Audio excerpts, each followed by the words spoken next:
Bonjour chers frères et sœurs, je vous salue vous qui aimez l'histoire.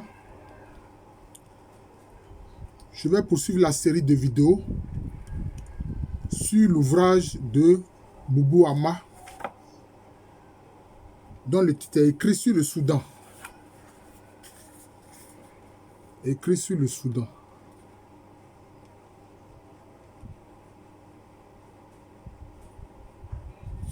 Voilà. Alors c'est un ouvrage qui est intéressant. Je pense que les étudiants qui s'intéressent beaucoup à l'histoire médiévale de l'Afrique, notamment la partie qui concerne ce qu'on a appelé par la suite le Soudan français, peuvent recevoir beaucoup en suivant cette série de vidéos sur cet ouvrage de Boubou Ama. Alors il écrit: l'Afrique massive est d'un seul tenant. À l'intérieur des terres, une seule plateforme, sans discontinuer, dessert tout le continent par son parcours défendu seulement par la barre de ses côtes et quelques hauteurs insuffisantes pour en empêcher l'uniformité. Il dit que le continent est vraiment assez uniforme. Son espace géographique est aujourd'hui entrecoupé de déserts. Ceux-ci ne furent pas des barrières étanches en ce qui concerne la zone soudano-sahélienne. Dans cette partie de notre continent, l'unité géographique avait entraîné celle de la faune et des hommes, des voisinages et des fusions qui s'opérèrent dans la savane que formait alors le Sahara, dont l'examen de la préhistoire montre que les hommes qui vécurent dans le grand désert étaient petits. Entre parenthèses, les ancêtres peut-être de nos négris actuels, de petite taille, de grande taille, des femmes qui portaient des cimiers semblables à ceux des femmes peules du Fouta Djallon, des hommes qui avaient des cheveux longs, ce qui fait penser à la présence du berbère dont il n'est pas prouvé qu'il n'est pas originaire de l'Afrique. Voilà. On sait que c'est vrai, il y a eu des peuples de la mer qui sont venus en Afrique du Nord et dont certains vont s'intégrer, vont faire partie du peuple berbère qui va se former. Mais on veut toujours donner une origine caucasienne aux berbères, ce qui n'est pas vrai. Les Touaregs sont là, les Keltamacheks en sont la preuve. Et en Afrique du Nord, au départ, c'était des populations noires qui y étaient. Voilà le problème. Partout, on veut rejeter le noir, on ne veut même pas qu'il existe. On ne sait même pas pourquoi. Alors que nous sommes l'humanité primordiale. C'est vraiment malheureux. Voilà.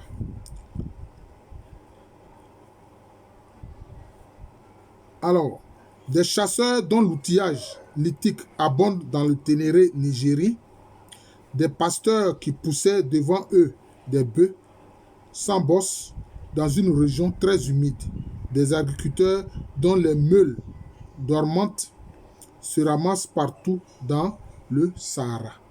D'abord, il indique le fait qu'il montre le fait que le Sahara anciennement était une zone humide, ce n'était pas un désert. Il montre qu'il y avait toutes sortes de populations qui y vivaient. Voilà. Et c'est cela. Et une agriculture qui se présentait, qui se pratiquait, ainsi que l'élevage. Voilà. Au sud de ce désert, les meules dans les pays Gourmanché et Mossi continuent de servir à écraser le mil. Vous voyez, c'est-à-dire que les meules que l'archéologie met à jour dans l'actuel désert du Sahara, ces meules-là continuent d'être utilisées aujourd'hui. Donc, il y a bien eu une continuité dans le savoir-faire, dans la transmission du savoir-faire. Voilà. Dans la savane soudanaise, les flèches en fer sont une évolution directe des flèches lithiques dont se servaient nos devanciers des âges préhistoriques. Voilà, nous sommes bien descendants de ceux-là, cette population. L'animiste Songhai, qui fabrique une pâte magique, bon, j'ai dit qu'en Afrique, on ne pratique pas la magie, c'était la sacralité, n'emploie pas de la farine sortie d'un mortier, mais du mil écrasé entre deux meules.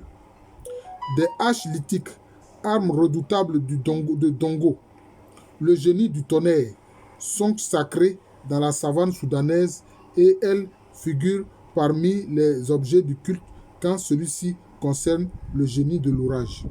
Bon, c'est qu'il appelle ici le génie de l'orage, les haches lithiques, arme redoutable du Dongo, le génie du tonnerre. C'est l'esprit qui derrière le tonnerre, qui est derrière les orages. Et vous savez que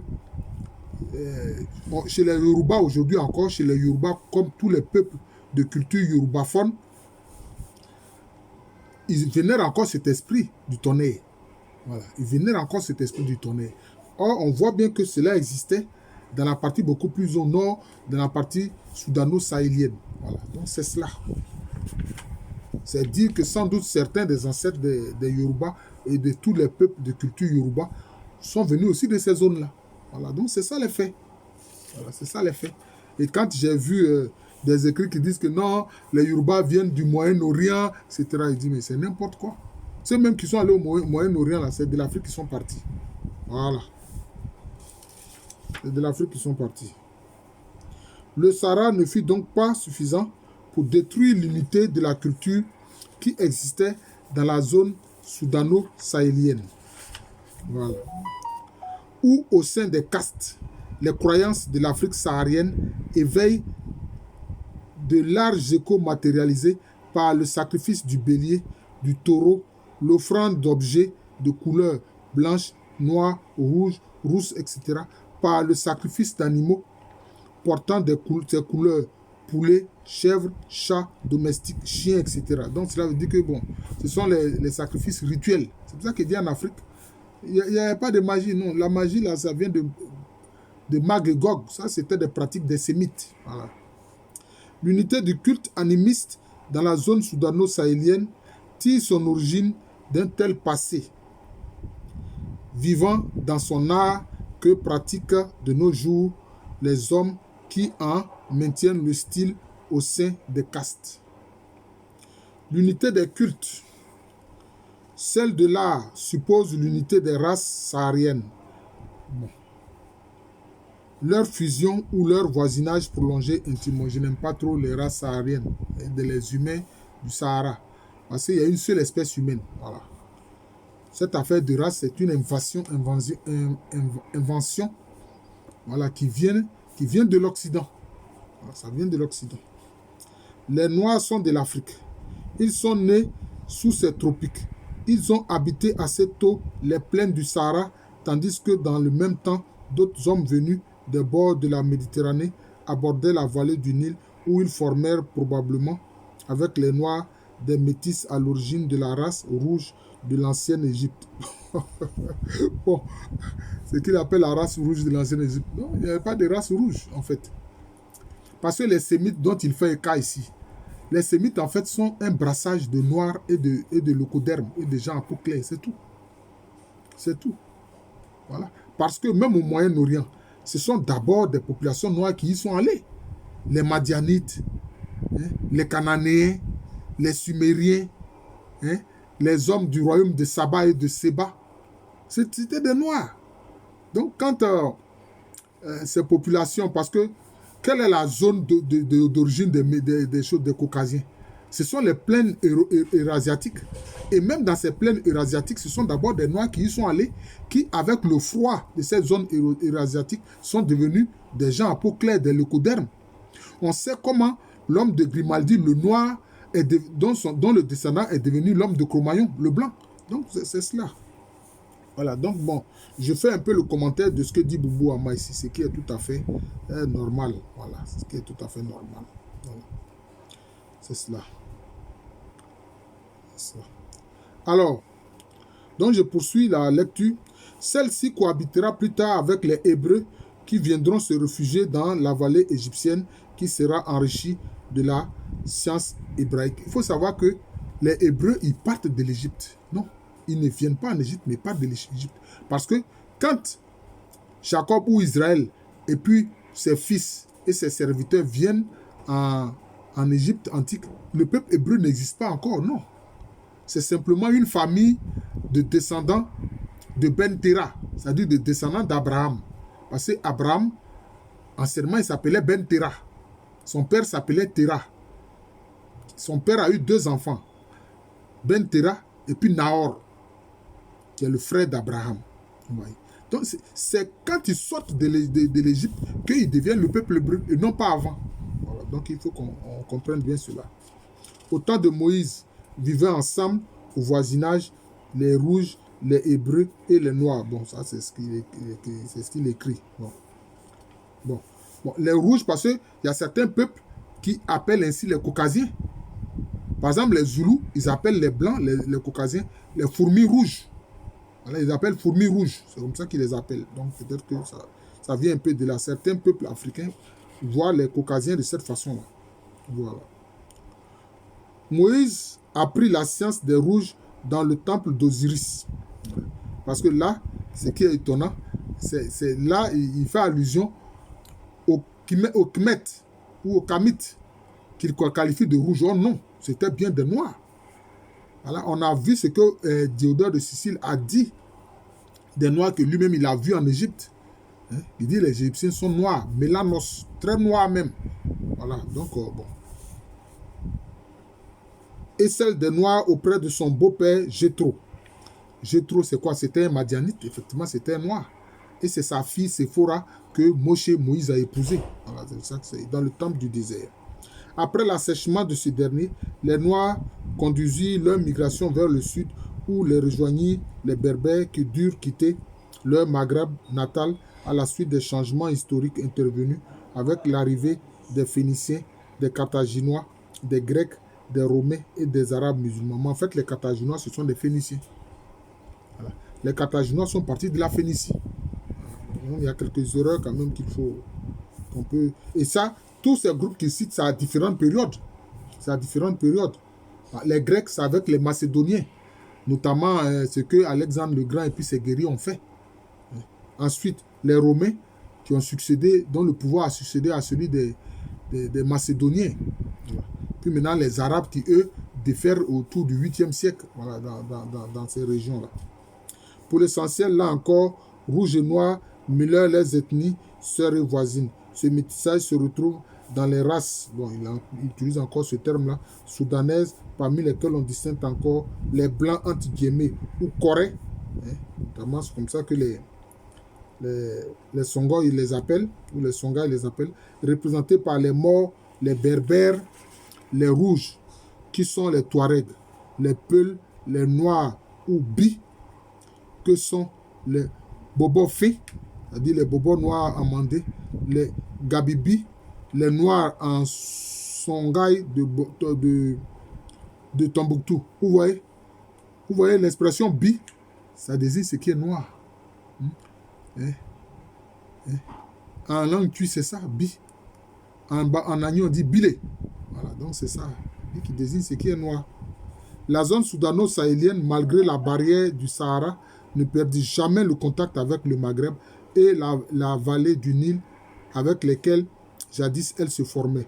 Au Moyen-Âge, qu'un seul marché commun, très actif à l'échelle de l'ensemble de l'Afrique saharienne et soudanaise. Bon, quand on dit mort, mort ça veut dire noir. J'ai fait une vidéo là-dessus. Mort sarrasin, ça vient de noir, ça veut dire noir. J'ai fait une vidéo là-dessus que vous pouvez regarder.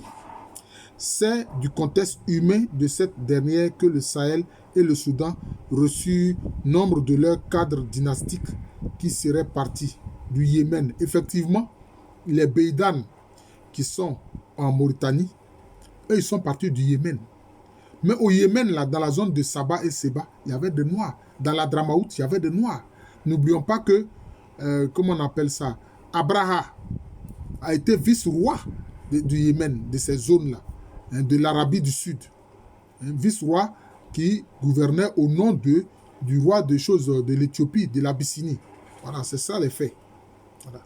Aujourd'hui, ils ne veulent pas reconnaître ça, mais c'est malheureux, mais c'est ça les faits. D'ailleurs, même le Coran en parle. Voilà. Du Yémen, les Dias ou Zas de Gungia, empire de Gao. De Médine, une légende du Fétache qui indique l'origine du prince Songhai qui tua Gao, ou à Gungia, le poisson mythique des Sorkos, de la vallée du Nil, d'où seraient venus les Peuls du nord, d'où continuent de venir les Touaregs. Bon, en fait, le poisson mythique, cela veut dire quoi? En fait, cela veut dire que les rois du Sonrail, les empereurs du Sonrail ont dominé la zone où se trouvent les pêcheurs Bozo et Sorko. C'est ce que ça veut dire. C'est cela, c'est ce que ça veut dire. Tu as à Gao le poisson mythique des Sorko. Bon, en fait, c'est la domination que l'empereur du Songhai a exercée sur ces zones beaucoup plus au sud, où sont les pêcheurs Sorko et Bozo. D'ailleurs, qui sont restés très attachés à la religion de leurs ancêtres africains. L'encadrement saharien souvent se réclame d'une origine unique. Des légendes existent et établissent des parentés entre les différentes races entre guillemets de la zone soudano-sahélienne. Ainsi, les Wakore, Soninké ou Sarakole, les Songhai et les Wangara, les Mandés, se revendiquent la même origine. Des légendes Peuls disent que les Songhai descendent de Degita, une Peul, fille d'Okba Ben Yassi et de Badjo Maga, fille du roi du taureau.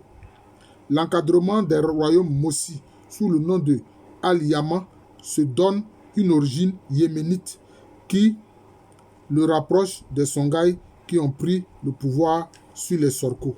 Bon. Même encore, je disais qu'au Yémen, il y avait plein de Noirs. Voilà. Il y a encore quelques Noirs qui y sont, qui ont échappé au massacre. Vous voyez, c'est là. Mais, lier les royaumes Mossi au Yémen, ça, c'est pas vrai. Les Mossé, on le sait, sont partis de Gambaga, qui fait partie du nord de la République actuelle du Ghana. Et quand ils sont allés dans la zone de Ouagadougou, ils ont trouvé ce qu'on appelle les Nyonsé.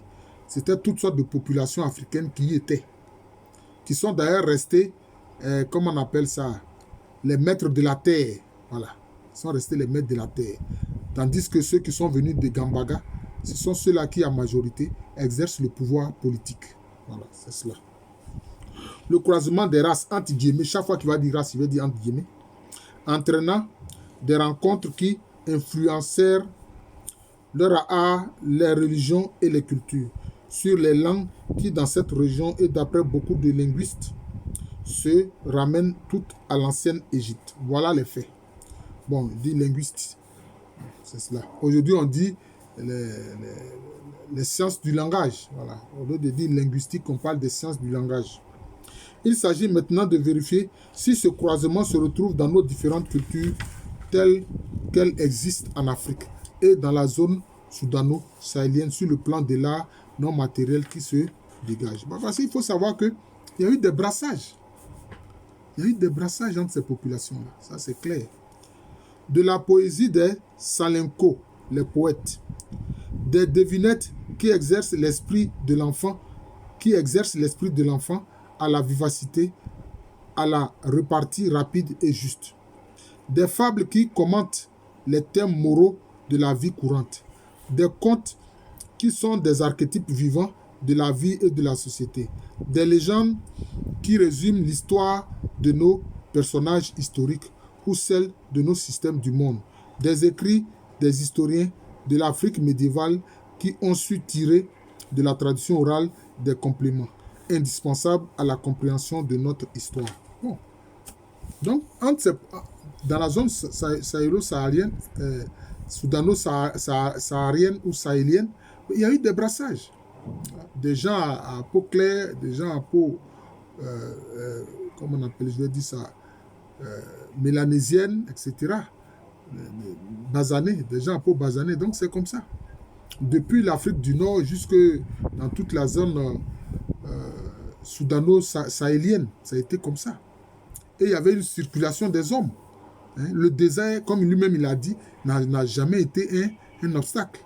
Maintenant, sans omettre l'influence des Arabes avec l'islam. Vous voyez, c'est cela. Comme on dit, les hommes se rencontrent. Ce sont les arbres qui ne se rencontrent pas. Voilà. C'est un proverbe africain qui dit cela. Ce sont les hommes qui se rencontrent, les arbres ne se rencontrent pas. Et quand ils se rencontrent, même au-delà des conflits, des guerres, des États, des enjeux de pouvoir, il y a quand même des brassages. Il y a quand même des brassages. Donc je vous remercie.